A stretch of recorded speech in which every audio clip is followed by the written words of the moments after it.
नमस्कार महाराष्ट्र, वीरों की भूमि और बुलंद हौसलों के इस विशेष बुलेटिन में आप सभी का पूरे तेवर और कड़क अंदाज के साथ स्वागत है। मैं हूं आपके साथ ज्योति श्रीवास्तव। आज महाराष्ट्र बुलेटिन की शुरुआत करेंगे अकोला से, जहां अकोला शहर कांग्रेस कमेटी और समाज क्रांति अघाड़ी के संयुक्त तत्वाधान में उपवर्गीकरण विरोधी संघर्ष परिषद का एक बड़ा आयोजन किया गया।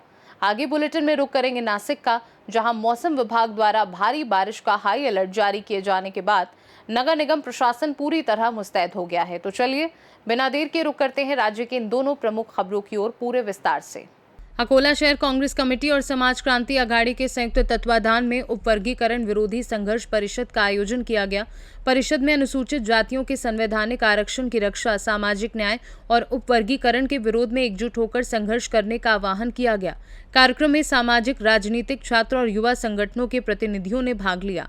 वक्ताओं ने कहा कि अनुसूचित जातियों को मिला आरक्षण उनका संवैधानिक अधिकार है और इसे कमजोर करने का कोई भी प्रयास स्वीकार नहीं किया जाएगा। साथ ही युवाओं से संविधान के मूल्यों के प्रति जागरूकता फैलाने और लोकतांत्रिक तरीके से संघर्ष करने की अपील की गई। कार्यक्रम का समापन संविधान की प्रस्तावना के सामूहिक वाचन के साथ हुआ। अकोला से सीनू संवाददाता प्रवीण वाहुरबाग की रिपोर्ट। भारतीय मौसम विभाग द्वारा भारी बारिश की चेतावनी जारी किए जाने के बाद नासिक नगर निगम प्रशासन अलर्ट मोड पर आ गया है।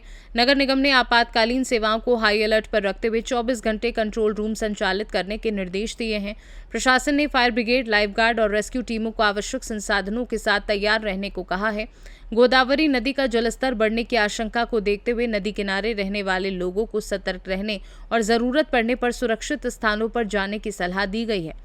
नगर निगम ने नागरिकों से अपील की है कि भारी बारिश के दौरान बिना आवश्यकता घर से बाहर न निकलें, अफवाहों पर विश्वास न करें और बिजली के खंभों व खुले तारों से दूरी बनाए रखें।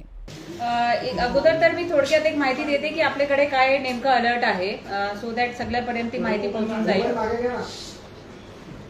तर आपलं जे हवामान विभागाने जे अलर्ट इथे दिलेला आहे तो खूप जास्त पाऊस म्हणजे 200 ते 300 mm पुढे काही तासात येऊ शकतात असा त्यांचा हे आहे आणि क्लाउड बस्टचा ढग फुटण्याचा पण त्याच्यात थोडासा त्यांनी इशारा दिलेला आहे।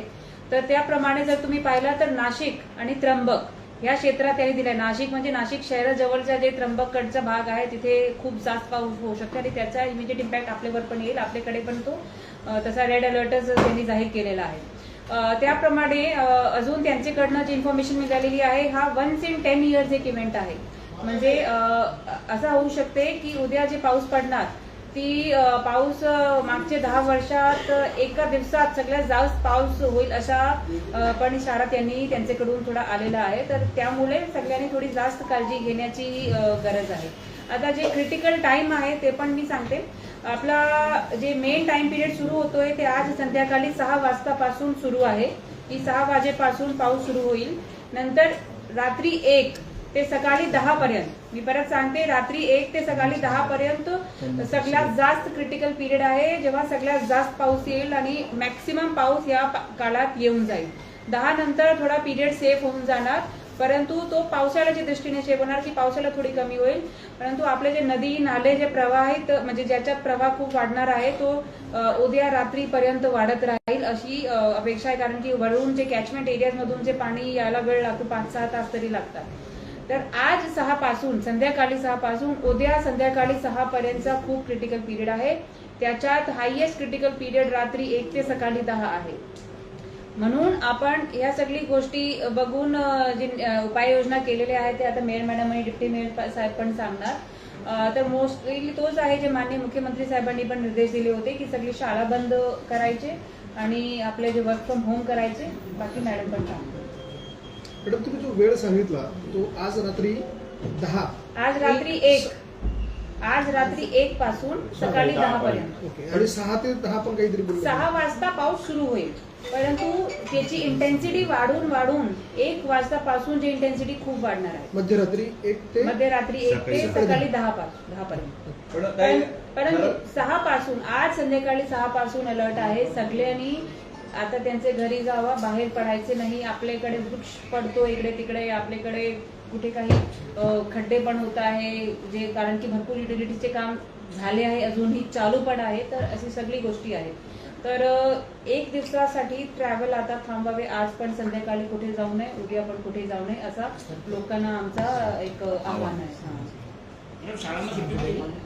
हो, आपण हा जो आता निर्णय घेतलेला आहे, सन्माननीय मुख्यमंत्र्यांनी देखील अलर्ट जारी केलेला आपण बघू शकता की महाराष्ट्रामध्ये विशेष करून त्र्यंबक नाशिक हा जो झोन आहे तिथे ढगफुटीची शक्यता आहे आणि ज्या काही टेक्निकल डिटेल्स आहेत ते आता सन्माननीय आयुक्तांनी आपल्याला सांगितलेले आहेत की हा पाऊस जो आहे तो वाढता ह्या पर्टिक्युलर वेळेत वाढणार आहे आणि आता आपण बघू शकता की याचा जो वेग वाढेल आणि कॅचमेंट एरियानंतर जे काही आपण म्हणतो आपत्कालीन परिस्थिती निर्माण होऊ शकते या ढगफुटीमुळे आणि म्हणून ही काळजी म्हणून आपण करतोय की आधीच आपल्या रस्त्यांवरती खूप सारं ट्रॅफिक आहे म्हणून उद्या सर्व शाळांना सुट्टी देण्यात आलेली आहे असे निर्देश जारी केलेले आहेत.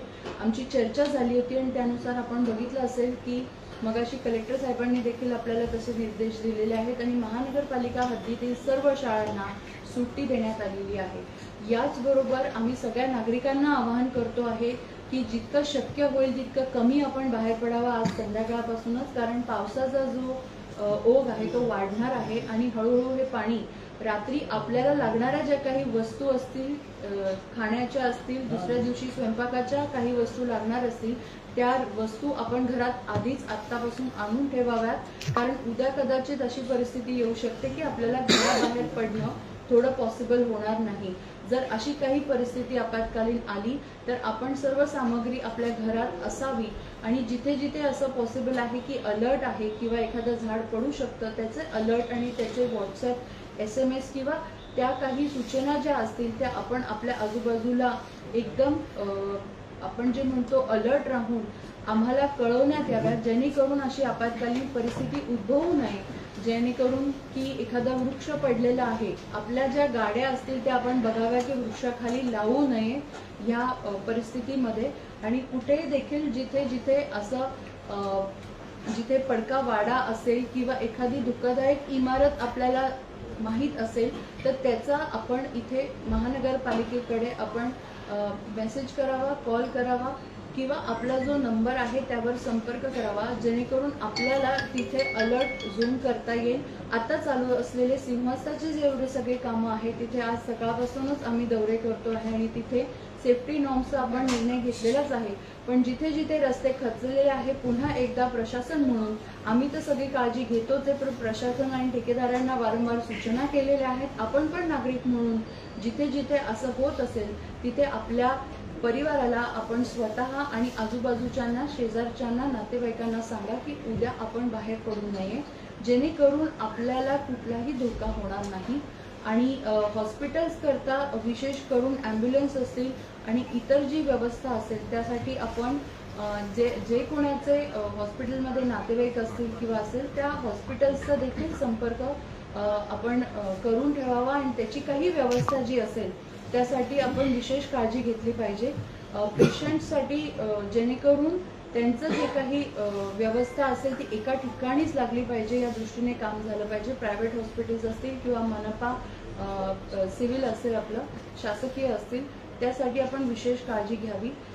अनेक गोष्टी आहेत छोट्या छोट्या ज्या आपण ह्या माध्यमातून नागरिकांना कळवू इच्छितो की सतर्कतेचा इशारा हा नाशिक शहरात देखील आहे आणि नाशिकच्या आजूबाजूला जास्त वृष्टी होऊ शकते इगतपुरी आणि त्र्यंबक या भागामध्ये, म्हणून आपण उद्या करता बाहेर पडणं टाळावे एवढी आमची नाशिककरांना सर्वांतर्फे विनंती आहे. काही आपल्या काझीगडी सारखे जे काही ब्लॅक स्पॉट्स आहेत शहरामधले ते आपण काही आयडेंटिफाय करून त्याच्यासाठी काही वेगळे प्रिव्हेंटिव्ह मेजर्स घेतोय का? नक्कीच, जसं मी आता तुम्हाला सांगितलं की प्रशासनाकडे देखील यादी आहे की आपले वीक स्ट्रक्चर्स कोणते कोणते आहेत. त्यासाठी आत्ताच जसं 6 वाजेपासून आपण पुढे काही पाऊस वाढणार आहे तर आत्ता आमची टीम तिथे आपण मॉन्सून टास्क फोर्स नेमलेलाच आहे. त्यात अजून काही अधिकाऱ्यांना आपण आता नेमलेले जे लोक आहेत ते तिथे जाऊन एक सर्वे करूनच घेतील आणि त्या अनुषंगाने काही तिथे अजून उपाययोजना करायच्या असतील, सेफ्टीचे काही पाळायचं असतील किंवा काही स्ट्रक्चर्स असतील किंवा काही मध्ये रस्त्यात येणाऱ्या काही स्ट्रक्चर्स किंवा अडथळे असतील ते काढण्यात येतील. पण दर पावसाळ्यामध्ये टेकडीच्या बाजूचे घर खाली कोसळतात. आता जर पाऊस एवढा पडणार आहे तर त्या घरांना संपूर्ण धोका राहणार, तर ते काही रिकामं करणं, त्यांना इतर ठिकाणी स्थलांतरित करणं असं आता हा निर्णय जो आहे तो संध्याकाळी आपण पावसाचा वेग किती वाढतो आहे काय त्यानुसार घेऊयात, कारण पहाटे हे वाढणार आहे. तर आता 6 वाजल्यापासून ह्या पुढे काय होतं आहे, आमची जी टीम आहे तिथे जाऊन प्रत्यक्ष त्याचा सर्वे करणार आहे आणि जर काही घरं आपल्याला खाली करावे लागली तर ती निश्चित करावी लागणार आहे. मागच्याही पावसात जेव्हा आपण बघितलं होतं की मल्हारखानसारखं ठिकाण असेल किंवा इतर ठिकाण जिथे पाणी खूप वाढलं होतं, आपण त्यांना शिफ्ट केलेलं होतं काही काही समाज मंदिरांमध्ये आणि मोठे आपले जे काही शेल्टर्स आहेत तिथे शिफ्ट करण्यात आलं होतं त्यांना. त्यामुळे अशी जर आपत्कालीन परिस्थिती निर्माण झाली तर नक्कीच महानगरपालिका त्याचीही व्यवस्था करेल, जिथे आपल्या सगळ्या लोकांना शिफ्ट करता येईल आणि त्यांच्या भोजनाची देखील सोय करता येईल. या पुढच्या मुंबईच्या काही 48 भागामध्ये तासासाठी खासगी आस्थापनांना होम फ्रॉम वर्कच्या काही सूचना देण्यात Work आल्या. from नाशिकमध्ये home. तशा नाशिकमध्ये काही नक्कीच आपण हेच सांगतोय की सगळ्यांनी उद्या वर्क फ्रॉम होम अवलंबावं. सगळ्या ऑफिसेसला आणि प्रायव्हेट जे काही ऑफिसेस आहेत त्यांना देखील आम्ही सूचित करतो.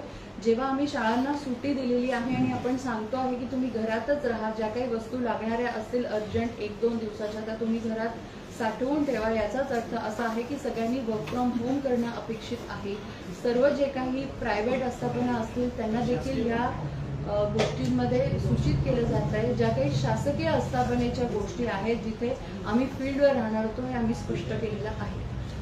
महापालिकेच्या ज्या आपण शाळा म्हटलेल्या आहेत तर त्या नाशिक शहरातील म्हणजे खासगी आणि या सर्व काही मी महावितरण सगळी राबवतात. उपाययोजना एकदा संक्षिप्त आणि सांगते. शासकीय कार्यालय पण निर्देश सांगते मग वाढ होते.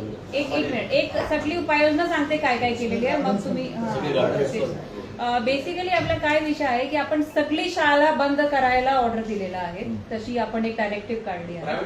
प्रायव्हेट सह सगळी शाळा म्हणजे त्याच्यात शासकीय, प्रायव्हेट, निमशासकीय सगळी येऊन जातात. दुसरा वर्क फ्रॉम होमचे डायरेक्टिव्ह आहे की कंपनीज ऑफिसेस जे बंद ठेवून वर्क फ्रॉम होम ठेवायचे.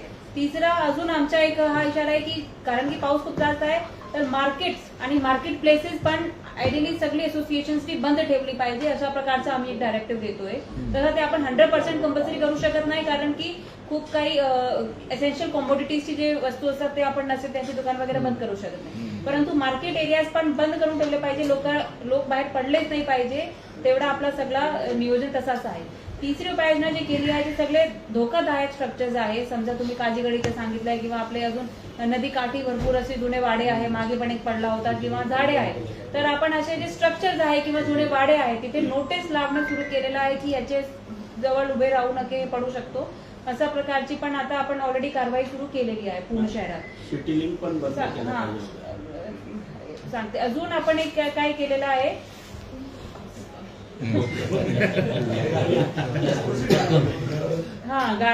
गार्डन सगळे बंद केलेले आहे, म्हणजे कुठलीही ऍक्टिव्हिटीसाठी बाहेर नाही पडायचे. Yes, public places, gardens, market सगळी गोष्टी बंद केलेल्या आहेत बाहेर. हा त्याच्यात ते आपले जे ब्रिजेस आहे, लोक काय करतात पुलावर येतात बघायला पाणी किती आहे काय आहे. मागच्या वर्षी आम्ही स्वतः एक्सपिरियन्स केला होता. 2 मुले वाहून गेले होते आपले बापूपूलकडे कुठेतरी, ते एक होता विषय किंवा फॉरेस्ट नर्सरीपूलकडे. तर त्यासाठी पण परत सगळ्यांना माझा एक हे आहे की बाहेर पडू नये, पर्यटनासाठी पण पडू नये, काहीच पडू नये. घरात बसूनच पावसाळ्याचा हे करा, आनंद घ्या. आपल्या परिवारासोबत मॅडम कॉलेज पण शाळा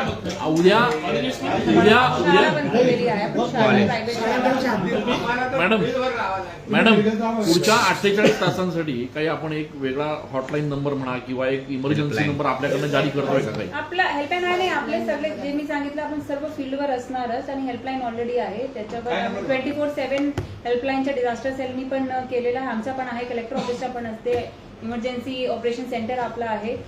तर त्याप्रमाणे ते सगळं ऍक्टिव्ह राहील. काहीही विषय कुठेही झाला तर आपण पूर्ण टीम, माझी फायर ब्रिगेडची टीम, रेस्क्यूची टीम, ही सगळी टीम जी आहे ते आम्ही रेड अलर्टवर म्हणजे ते हाय अलर्टवर ठेवलेले आहे. ही इमर्जन्सी टीम आहे ही फक्त नाशिकसाठी काम करणार आहे की ग्रामीण भागाचा कॉल असला तरी बाहेर जाणार? नाही, डिपेंड करते ते. जर आपल्याकडे ती एक्सपर्टीज असेल तर आपण बाहेर पण जाऊ शकतो आणि आपल्याकडे तेवढं गरज नसेल. महापालिकेकडून किती इमर्जन्सी पथकं तयार करण्यात आले? आपण 6 प्रत्येक डिव्हिजन मध्ये मॉन्सून टास्क फोर्स केलाच होता मागचे काही 10 दिवसापासून तो चालू आहे. त्याच्या व्यतिरिक्त आता प्रत्येक वॉर्डमध्ये जिथे जिथे जिथे जशी जशी गरज आहे ते मटेरियल आणि मशिनरी सगळी रेडी करून आपण ठेवलेली आहे. मॅडम मागच्या वेळेस असं झालं होतं की गंगापूर धरणामध्ये अचानक रात्री ढगफुटीचा पाऊस झाला आणि सकाळी पाणी सोडल्यामुळे सगळं शहर शहरात पाण्यात पाणी गेलं. होतं. Yes. तर हे असं झालं तर आपण काय व्यवस्था केली? नदीकाठच्या बाजूला आपण टीम केव्हाही ढगफुटी गंगापूर धरणाच्या पाणलोट क्षेत्रात झाली तर अडचणी करू. तर आपण त्या दृष्टिकोनातून काय आपण एक नदीकाठच्या एक नदीकाठी गाडी जसं फिरवू आपण आपण म्हटलं, तिथे एक सर्वांना गाडी सूचना आणि देऊन एक टाकू. सगळ्यांना सूचना देण्यात येत आहे की नदीकाठचा जो परिसर आहे, कारण रात्रीतून पाऊस वाढणार आहे, कारण सगळे झोपेत असणार आहे, तेव्हा 1 वाजेनंतर सगळ्यात जास्त पाऊस इथे सांगितलेला आहे की मागच्या वेळेसारखी जेव्हा एक पूर परिस्थिती झाली होती ते पुन्हा उद्भवू नये म्हणून आपण सगळ्यांना हा अलर्ट जारी करतो. या प्रेसचा तोच ऑब्जेक्टिव्ह आहे की आपल्या नागरिकांनी सतर्क राहावं. जिथे जिथे ज्यांना शक्य आहे नदीकाठच्या नागरिकांनी 1 दिवसाकरता नदीकाठ पासून स्वतःच्या नातेवाईकांकडे जर जाता आलं तर त्यांनी तेवढं करावं. कारण जर ही पूरजन्य परिस्थिती निर्माण झाली 1 वाजेनंतर तर तिथे रेस्क्यू ऑपरेशन करणं हे कठीण होईल. त्यापेक्षा आपण आता जो काही 6 वाजेनंतर एक आढावा घेतो आहे त्यामध्ये जर असं झालं तर नक्कीच पुराची परिस्थिती होऊ नये आणि मागच्या सारखं होऊ नये म्हणून सगळे जे नदीलगतचे जे रहिवासी आहेत आणि परत जर पाणी सोडायची वेळ आली तर जिथे जिथे आता ऑलरेडी आपल्याला रेड लाईन आणि ब्लू लाईन मार्किंग केल्या आहे अशा नागरिकांनी स्वतःच्या सुरक्षिततेसाठी जे अवलंब करायचा आहे तो आपण केला पाहिजे. त्यासाठी आपण प्रिपेअर्ड होतो. ताई, एक सगळ्यात महत्त्वाचा विषय असा आहे की गोदाघाट परिसरात जे भाविक येतात इतर राज्यातनं त्यांच्या बस त्यांची वाहनं तिथे लावलेले असतात, तर तातडीने आता आपण अशा काही अधिकाऱ्यांना सूचना देतो का ते सगळं व्हॅकेंट ते करावं? आमच्या पोलीस सोबत बोलणं झालं आहे माझं आणि ते पण त्यांची प्लॅनिंग करतात. त्यांच्याकडे आयडेंटिफाईड स्पॉट्स आहे. आपल्याकडे पण एक फ्लड रेझिलियन्सची स्टडी झाली होती, त्याच्यात हे सगळे स्पॉट्स आहे. ऑलरेडी ते पोलीसशी बोलणं झालं आहे. ते पण त्यांचं नियोजन त्याप्रमाणे करता येईल की पाऊस संपला आणि पाऊस जर पाणी वाढला नदी पात्रात ते आपण ते सगळे बंदच करून टाकणार. दॅट कोऑर्डिनेशन जे आहे ते सगळे काही व्यवस्था केलेली आहे का आपले जसं मागच्या वर्षी पण आपण केले होते की ज्या ज्या एरियात पाणी साचतो समजा नंदिनी नदीकडे जातो पाणी, कपिलाकडे येतो किंवा येतो तिथे तिथे आपले काही समाज मंदिर असतात, तिथे आपले काही शाळा असतात, तर त्या ठिकाणी आपण व्यवस्था करतोच नेहमीची. तशी व्यवस्था यावेळेस पण आपण करतो. थँक्यू. मॅडम 2 प्रश्न आहे. एक तर त्र्यंबकेश्वर मंदिर आणि सप्तशृंगी मंदिर हे जिल्हाधिकाऱ्यांनी बंद ठेवण्याचे आदेश दिले. आपल्या गोदाकाठी अनेक मंदिर आहेत, त्याबाबत काय निर्णय घेतोय आणि जे सकाळी धार्मिक विधी पार पडतात त्याबाबत काय? ते मी आता तेच सांगितलंय की उद्या पोलीस सोबत तो झालाय सगळं प्लॅनिंग. आपण आपल्याकडे काय असतो की आपण फ्लो थोडा मॉनिटर करू शकतो. तर आता इरिगेशन डिपार्टमेंटशी पण बोलणं झाला तर आजपर्यंतची स्थिती अशी आहे की गंगापूर डॅम वरून ते पाणी सोडणार नाही. त्यांनी आज गौतमी पासून गंगापूरमध्ये पाणी सोडलं आहे 500 MCFTचा, परंतु त्याच्या पुढे अजून ते सोडणार नाही. बाकी आपण ते दर 6 तासाने तो आपण मॉनिटर करतो आणि तो पाणी यायला पण आपल्याकडे 3 तास लागतात. तर त्यामुळे आपल्याकडे तेवढा पिरियड आहे की आपण इमिजिएटली तसा ऍक्शन घेऊन तिथे बंद करू शकतो. अडचण अशी आहे की नाशिक शहरात तुलाच लागू नाशिक शहरात जे पाणी पडतं ते गोदावरीला येतं, त्याच्यातून पूर येतो. गंगापूर मधलं पाणी आलं तर पूर येतो अशी परिस्थिती नाहीये. इथल्या परिसरात जरी पाणी पडलं तरी पूर येतो. आणि तुम्ही म्हणताय की नागरिकांना आपण उद्या कळवू. जे दशक्रिया विधीसाठी येणारे जे लोक आहे हे फक्त नाशिकचेच नाही तर मी पूर्ण ऑलरेडी भारतातून ते येतात. सांगितलं आहे की नदीकाठचे जे भाग आहे तिथे आपण ऑलरेडी नाही म्हणालेले आहे की नाही जायचे. पोलीस सोबत पण ते कोऑर्डिनेशन झालं आहे. पोलिसनी पण ते स्पॉट्स आयडेंटिफाय करून ते बंद करणार. तर तो फायनलच आहे की तिथे नाही जायचे. आता तुम्ही जर म्हणताय की दशक्रिया नाही करायची तर मी नाही आहे दशक्रिया बंद करणारे कोणी. आता ते तर आपल्याला कळेलच की काय होऊ शकणार की नाही होऊ शकणार. तेवढाच विषय. नासिक से सी न्यूज संवाददाता अभिजीत कोले की रिपोर्ट। महाराष्ट्र बुलेटिन में फिलहाल के लिए इतना ही। देश दुनिया की बाकी खबरों को जानने के लिए आप देखते रहिए सी न्यूज भारत।